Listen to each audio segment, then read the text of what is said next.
పిల్లలు, దీపావళి అంటే అందరూ ఎంతో ఇష్టంగా సరదాగా జరుపుకునే పండుగ కదా. కానీ ఈ పండుగ వెనుక చాలా అందమైన కథలు ఉన్నాయి. నిజానికి దీపావళి 5 రోజులు జరుపుకుంటారు. ప్రతి రోజుకి ఒక ప్రత్యేకత, ఒక మధురమైన కథ దాగి ఉంది.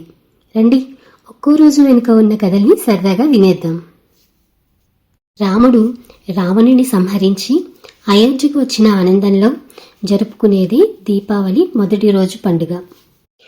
ఇక కథలోకి వెళ్తే, చాలా కాలం క్రితం రావణాసురుడు అనే రాక్షసుడు ఉండేవాడు.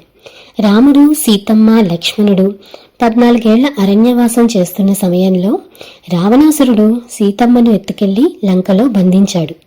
అప్పుడు రాముడు రావణాసురునితో యుద్ధం చేసి చివరికి రావణుని సంహరించాడు. తర్వాత రాముడు, సీతమ్మ, లక్ష్మణుడు అయోధ్యకు తిరిగి వచ్చారు. ప్రజలు ఎంతో సంతోషపడి వీధులన్నీ పూలతో అలంకరించి దీపాలను వెలిగించారు. అందుకే మనం ప్రతి దీపావళి పండుగ రోజు రాత్రి ఇల్లు, వీధులలో దీపాలు వెలిగించి చీకటిని జయిస్తున్నాం. ఈ విధంగా మనం దీపావళి మొదటి రోజు పండుగ జరుపుకుంటాం. నెక్స్ట్ వీడియోలో 2వ రోజు పండుగ వెనుక ఉన్న కథ గురించి తెలుసుకుందాం.